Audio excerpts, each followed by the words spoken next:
नमस्कार दोस्तों, PSSM blessings परिवार वडोदरा से मैं मिशा गुप्ता जेजी नाइट द्वारा लिखी पुस्तक रामथा द व्हाइट बुक के ऑडियो नंबर 8 में आप सबका हार्दिक स्वागत करती हूँ।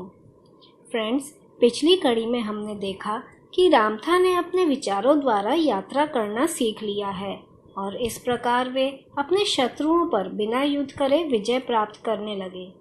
आइए अब उनसे आगे सुनते हैं। मेरी इच्छा इतनी शक्तिशाली थी कि धीरे धीरे कई वर्षों में जैसे ही मेरा आदर्श बनने का विचार मेरे अवतार की कोशिकाओं में जीवन शक्ति बन गया, मेरी आत्मा ने धीरे धीरे प्रत्येक कोशिकीय संरचना में उनके भीतर कंपन दर को बढ़ाने के लिए क्रमादेशन यानी प्रोग्रामिंग को बदल डाला।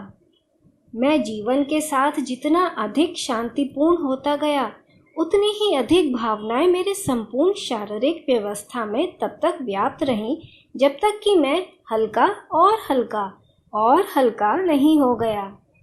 लोग मेरी ओर देखते और कहते, आह, स्वामी के चारों ओर एक चमक है।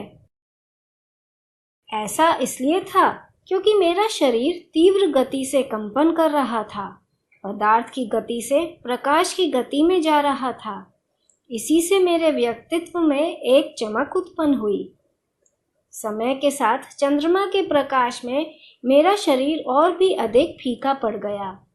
फिर एक रात मैं वह बन गया जहाँ चंद्रमा था, मतलब कि वह चंद्रमा के साथ एक हो गए या एकत्व की भावना में आ गए। रामथा आगे कहते हैं, अब मैं केवल विचारों में यात्रा नहीं करता था, मैंने अपने शारीरिक स्पंदनों को प्रकाश में उठा लिया था और अपने संपूर्ण अवतार को अपने साथ ले गया था। मैं हर्षित और आनंदित था क्योंकि जो कुछ मैंने किया था वह अनसुना था। फिर भी मैं वापस आया, लेकिन केवल यह देखने के लिए कि क्या मैं इसे दोबारा कर सकता हूँ।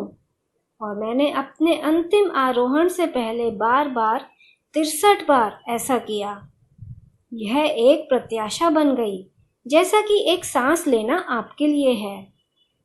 जब मैं पवन बन गया तो मुझे एहसास हुआ कि मैं वास्तव में कितना सीमित था और तत्व कितने स्वतंत्र थे। जब मैं पवन बन गया तो मैं एक अदृश्य शक्ति बन गया जिसका कोई रूप नहीं है, जो स्पंदित प्रकाश है, अविभाज्य है। उसमें मैं घाटियों, वादियों और कंदराओं, पहाड़ों, महासागरों और सतहों पर स्वतंत्रता के साथ घूम सकता था और कोई भी मुझे नहीं देख सकता था। और पवन की तरह मुझ में पत्तियों को गहरे हरे से चांदी में बदलने, उन पेड़ों को हिलाने जो अडिग हैं, एक बच्चे के फेफड़ों में जाने, एक प्रेमी के मुंह में जाने और बादलों में वापस जाकर उन्हें धकेलने की शक्ति थी। जब मैं पवन बन गया तो मैं एक गतिशील शक्ति की ऊंचाई बन गया जिसे कभी भी वश में नहीं किया जा सकता। एक प्रकृतिकृत गति जो स्वतंत्र है, भार से मुक्त, माप से मुक्त, समय से मुक्त। जब मैं पवन बन गया तब मुझे एहसास हुआ कि मनुष्य अपनी स्वयं के विषय में अज्ञानता में कितना छोटा और असहाय है, और जब वह स्वयं को ज्ञान में विस्तारित करता है तो वह कितना महान बन जाता है। मैंने सीखा कि मनुष्य लंबे समय तक जो कुछ भी सोचता है वह केवल इच्छा मात्र से ही बन जाता है। यदि मनुष्य स्वयं को लंबे समय तक कहता रहे कि वह अभागा है, निष्प्राण है, शक्तिहीन है, तो वह इस पर विश्वास कर लेगा और वैसा ही बन जाएगा। यदि वह स्वयं को पवन का राजा कहता है तो वह पवन का राजा बन जाएगा, जैसे मैं पवन का राजा बन गया। और यदि वह स्वयं को ईश्वर कहता है तो वह ईश्वर बन जाएगा। एक बार जब मैंने ये बातें सीख ली तो मैंने अपने प्यारे भाइयों को अज्ञात ईश्वर, सभी जीवन के स्रोत के विषय में सिखाना आरंभ कर दिया। एक दिन ऐसा आया जब मैं वृद्ध व्यक्ति था, जब मैं अपने अस्तित्व में जो कुछ हासिल करने के लिए निकला था वह सब पूरा कर चुका था। मैंने सिंधु नदी के उस पार यात्रा की और वहाँ सिंधु नामक पर्वत के किनारे मैंने 120 दिनों तक अपने सभी लोगों के साथ बातचीत की। मैंने उनसे यह जानने का आग्रह किया कि यह समझ सत्य थी कि उनके दिव्य मार्गदर्शन का स्रोत मेरे या किसी अन्य व्यक्ति के माध्यम से नहीं, बल्कि उस ईश्वर के माध्यम से था जिसने हम सभी को बनाया था। उनके विश्वास के लिए जब मैंने स्वयं को बहुत अच्छी तरह उनसे काफी ऊपर उठाया तो उनको बहुत आश्चर्य हुआ। महिलाएं चिल्लाने लगीं और बहुत चक्की रह गईं। सैनिकों ने आश्चर्य से अपनी चौड़ी तलवारें गिरा दी। मैंने उन सभी को प्रणाम करते हुए विदाई ली और उनसे आग्रह किया कि जैसा मैंने सीखा था वैसे ही सीखें, जैसा मैं बन गया था वैसा ही अपने तरीके से बने।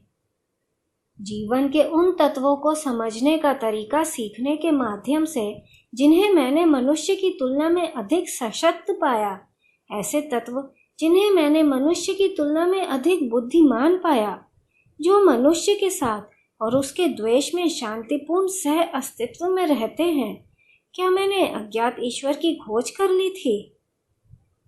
यदि आप मनुष्य से पूछें मुझे कैसा दिखना चाहिए, मुझे किस पर विश्वास करना चाहिए, मुझे कैसे जीना चाहिए, यदि आप ऐसा करेंगे तो मर जाएंगे। यह एक सच्चाई है। जाइए और पवन से पूछिए, मुझे ज्ञान दो पवन, मुझे उन्मुक्त करो और मुझे बताओ। और यह आपको जैतून से चांदी में बदल देगी और आपको घाटियों के खोखले में ले जाएगी और आपके साथ खुलकर हंसेगी। फ्रेंड्स, आज के लिए बस इतना ही। धन्यवाद।